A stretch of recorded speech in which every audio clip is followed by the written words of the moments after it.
नमस्कार दोस्तों, आप सभी का स्वागत है हमारे इस आदिसागर YouTube चैनल में। बूढ़ी चिड़िया ने बताया, चाहे कितने ही सगे हो, इन 3 लोगों के साथ अपनी पत्नी को कभी अकेला मत छोड़ना, वरना आपका घर हो जाएगा, बर्बाद हो जाएगा, आपका सत्यानाश, जीवन भर आपको पछताना पड़ेगा। जी हाँ दोस्तों, इस कहानी को ध्यान से सुने और समझे तो चलिए कथा शुरू करते हैं। लेकिन आगे बढ़ने से पहले आपको बता दें कि गरुड़ पुराण में कहा गया है कि कथा हो या सीख अगर बीच में छोड़ दिया जाता है तो वह पाप की श्रेणी में आता है। तो आपसे निवेदन है कि वीडियो को अंत तक पूरा देखें, और अगर आप एक सनातनी हैं तो वीडियो को लाइक करके प्राचीन जानकारी चैनल को सब्सक्राइब जरूर कर लें। तो चलिए कथा शुरू करते हैं। पुराने समय की बात है, टीकमगढ़ राज्य के राजा का एक बेटा हुआ था जिसका नाम था सिद्धार्थ। राजकुमार सिद्धार्थ का एक नियम था, वे अपने साथ एक सेवक को लेकर वेश बदलकर रात में नगर में घूमा करते थे और नगर में घटने वाली समस्त घटनाओं को देखकर उन पर मनन किया करते थे। राजकुमार सिद्धार्थ के पिता बहुत वृद्ध हो चुके थे, इसलिए एक दिन उनकी मृत्यु हो जाती है। उसके बाद राजकुमार सिद्धार्थ को ही वहां का राजा बनाया जाता है। राजा बनने के बाद भी राजकुमार ने अपने नगर में घूमना बंद नहीं किया।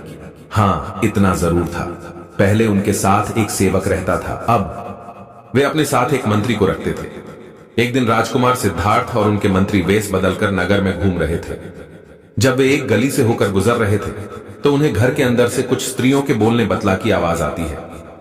राजा और मंत्री दरवाजे से सटकर खड़े हो जाते हैं और अंदर झांक कर देखते हैं तो उन्होंने देखा कि 3 सुंदर सुंदर युवतियां आपस में बात कर रही थीं। बातों से लग रहा था वे तीनों आपस में बहने बहने हैं। वे तीनों अपनी अपनी पसंद के बारे में बातचीत कर रही थीं। बड़ी बहन कहती है, बहनों, मुझे तो स्वादिष्ट भोजन खाने का बड़ा शौक है, मैं तो अपना विवाह किसी राजा के रसोइये से कराऊंगी, स्वादिष्ट भोजन खाने को मिलता रहे। तब मछली वाली कहती है, हे बहनों, मैं तो अपना विवाह किसी राजा के बड़े अधिकारी से करना चाहती हूं। अगर मेरा विवाह राजा के मंत्री से हो जाए, सेनापति से हो जाए या कोतवाल से हो जाए तो मैं अपने आप को बहुत धन्य समझूंगी। छोटी बहन उनकी बातें सुनकर चुपचाप बैठी रही। तब उन दोनों बहनों ने अपनी छोटी बहन से पूछा कि बहन, तुम चुपचाप कैसी बैठी हो, तुम भी अपनी पसंद बताओ। तो छोटी बहन कहने लगी, बहना आओ, मेरा काम नौकर चाकर से नहीं चलेगा, मैं तो अपना विवाह राजा से करूंगी ताकि तुम दोनों के पतियों पर मैं हुक्म चला सकूं। और मैं इतना चाहती हूं कि राजा से मेरे एक ऐसा बेटा पैदा हो जो हंसे तो फूल झड़े, रोए तो आंखों से मोती टपके, जिसके एक ओर के केस सोने के हो तो दूसरी ओर के चांदी के, बस ऐसा मेरा सपना है। छोटी बहन की बात सुनकर वे दोनों बहनें ठट मारकर हंसने लगी और कहने लगी, बहन, तू तो हमेशा पागलों की तरह बात करती है। तीनों बहनों की बातचीत राजा और मंत्री द्वार पर खड़े सुन रहे थे। तीनों की बात सुनकर राजा को बड़ा आश्चर्य होता है। राजा ने मंत्री से कहा, मंत्री जी, इस घर को अच्छी तरह से पहचान लो और कल सुबह इन तीनों बहनों को दरबार में बुलवा लो, मुझे इनसे कुछ पूछना है। मित्रों, राजा की आज्ञा का पालन हुआ। अगले दिन मंत्री ने तीनों बहनों को राजा के दरबार में बुला लिया। राजा ने देखा कि उन 3 में से जो सबसे छोटी बहन थी, जो कह रही थी कि मैं राजा से ब्याह करूंगी, वह बहुत सुंदर थी। राजा उसकी सुंदरता पर मुग्ध हो जाता है। उसके बाद राजा ने उन तीनों से पूछा कि कल रात आप अपने घर में क्या बात कर रही थी, सच सच बताना। तुम तीनों की बातचीत कल मैंने अपने कानों से सुनी थी। अगर तुमने गलत बोलने की कोशिश की तो तुम्हें राजकीय दंड दिया जाएगा। अब वे बातें तो उन स्त्रियों के बीच की बातें थीं, उन्हें भला वे राजा के सामने कैसे जाहिर करती। राजा ने जब उस रात की बातों के बारे में पूछा तो वे तीनों शर्मा गई। लज्जा के कारण उनकी जुबान बंद हो गई। राजा के पूछने पर उन्होंने कहा कि हमें कुछ याद नहीं है कि हमने क्या कहा था। राजा ने कहा, आप सब कुछ छोड़कर हमें फिर से वही बातें बताइए और हम तुम्हारी इच्छाओं को पूरा करने का प्रयास करेंगे। इस प्रकार मजबूर होकर के उन तीनों ने रात में हुई बातचीत को राजा के सामने कह सुनाया। तीनों की बातें सुनकर राजा बहुत प्रसन्न हुआ। उसने तुरंत अपने रसोइयों को दरबार में बुलाया और इन तीनों में से जो बड़ी बहन थी, उसका हाथ उस रसोइये के हाथ में दे दिया और कहा, रसोइये से आज से यह तुम्हारी पत्नी है और आज से तुम्हारा यह धर्म है कि तुम इसे स्वादिष्ट भोजन बनाकर खिलाओगे। उसके बाद राजा ने अपना एक मंत्री बुलाया और मझली बहन का हाथ उसके हाथ में दे दिया। छोटी वाली से कहा कि तुम्हारी यह इच्छा थी कि तुम्हारा विवाह किसी राजा से हो, सो मैं यहां का राजा हूं। तुम्हें मैं अपनी पत्नी के रूप में स्वीकार करता हूं। यह सुनकर के छोटी बहन बहुत प्रसन्न हुई। राजा ने आदेश कर दिया कि इसी समय मेरे विवाह की तैयारी शुरू की जाए। राजा तो उठकर चला गया। उसके बाद राजा के जितने भी कर्मचारी थे वे सब शादी की तैयारी में जुट जाते हैं। उधर उन तीनों बहनों के विवाह की तैयारी होने लगी। छोटी बहन का विवाह बड़ी धूमधाम के साथ वहां के राजा से हो गया। बड़ी वाली का विवाह शाही रसोइये से हो गया और बीच वाली का विवाह वहां के एक मंत्री से हो जाता है। तीनों बहनें अपने अपने पतियों के पास रहने लगी। छोटी बहन को रानी बनाकर राजा के महलों में पहुंचा दिया गया। मित्रों, यह देखकर उन दोनों बहनों को छोटी वाली रानी के भाग्य से जलन होने लगी। वे दोनों जब इकट्ठी होती थीं तो इस तरह सोचती थी कि हे बहन, छोटी वाली तो सचमुच रानी बन गई और हम अपनी इच्छा का वर पाकर भी उसकी नौकरानी बनकर रह गई है। हमारी छोटी बहन इतनी कौन सी हूर की परी है जो उसको राजा ने अपनी रानी बना लिया। मझली वाली कहने लगी, बहन, बुरा तो मुझे भी लग रहा है। राजा ने उसमें ऐसा क्या देख लिया जो उससे शादी कर ली? कही हुई बातों का क्या है?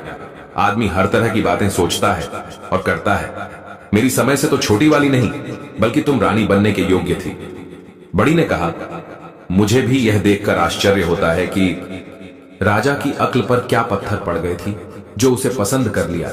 उससे तो तुम 100 गुना अच्छी थी।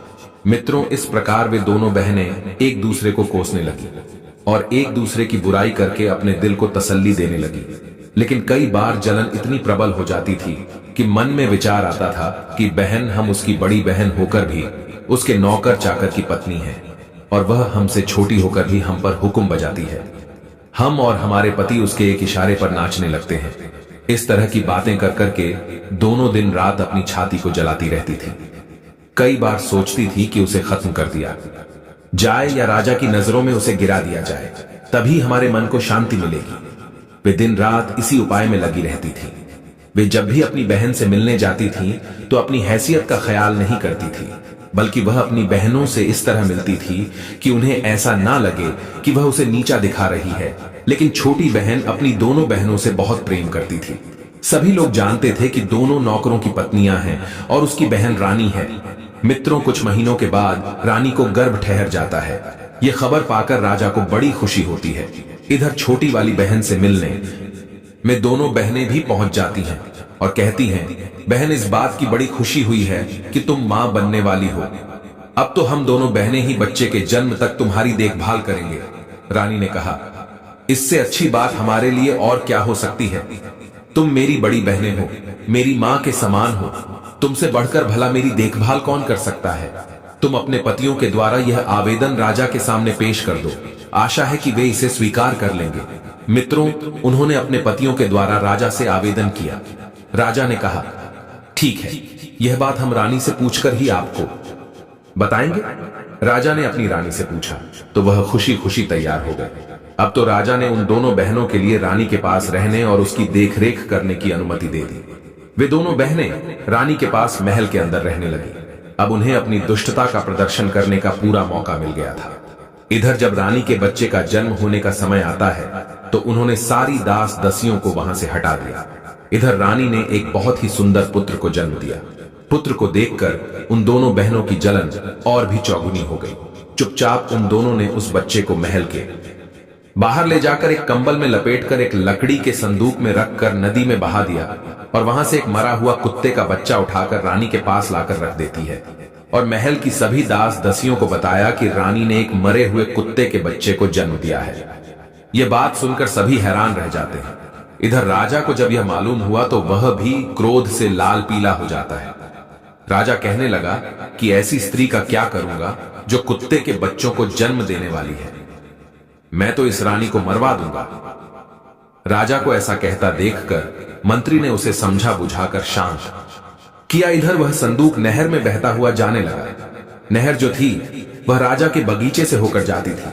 बगीचे की रखवाली के लिए जो सिपाही नियुक्त किया गया था, उस सिपाही का घर भी नहर के किनारे बना हुआ था। उसने नहर में जाते हुए एक लकड़ी के संदूक को देखा तो उसे निकाल लिया। उस संदूक को खोलकर देखा, उसमें एक अत्यंत सुंदर तेजवान बालक लेटा हुआ था। बालक को देखकर सिपाही बड़ा हैरान होता है। किस बालक को नहर में भला किसने छोड़ दिया है। उस सिपाही ने ज्यादा सोच विचार नहीं किया कि बच्चा नहर में किसने डाला है, क्यों डाला है, उसके भी कोई संतान नहीं थी, इसलिए वह उस बच्चे को उठाकर अपनी पत्नी के पास ले आया और बोला, भाग्यवान, आज हमें भगवान ने एक बच्चा दिया है। बच्चे को पाकर उसकी पत्नी भी बड़ी खुश हो जाती है।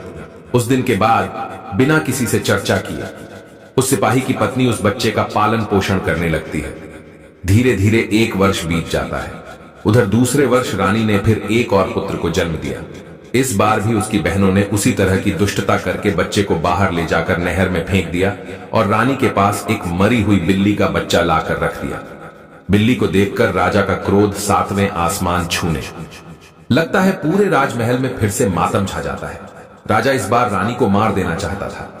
राजा को अत्यंत क्रोध देखकर मंत्री ने फिर उसे समझाया और रानी को मारने से बचा लिया। अब धीरे धीरे राजा और राजमहल के लोगों की नजरों में रानी के लिए सम्मान कम होता जा रहा था।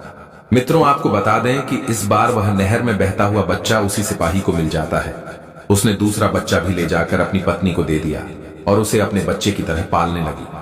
कुछ दिनों बाद रानी ने एक और बच्चे को जन्म दिया। इस बार रानी ने एक बेटी को जन्म दिया था, लेकिन उस रानी की दुष्ट बहनों ने उस बेटी को भी पहले की तरह उठाकर नहर में फेंक दिया। वह बेटी भी उसी माली के हाथ लगती है और अपनी बच्ची की तरह उसका भी पालन करने लगते हैं। इधर राजा अपना क्रोध इस बार नहीं रोक पाया, क्योंकि रानी की दुष्ट बहनों ने रानी के पास एक मरी हुई छछूंदर को रख दिया था।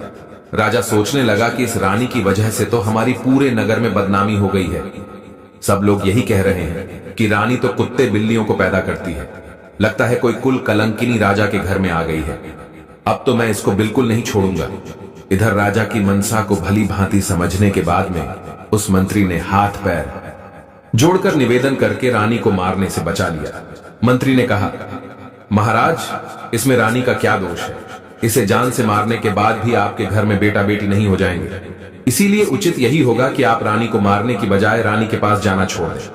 राजा ने कहा, मंत्री जी, अगर तुम कहते हो तो मैं रानी को जान से नहीं मारूंगा, लेकिन मैं इसको सजा जरूर दूंगा, और ऐसी सजा दूंगा जो मृत्यु दंड से भी बढ़कर कष्टकाक होगी। इस बार सजा के बारे में मैं तुम्हारी कोई बात नहीं सुनूंगा।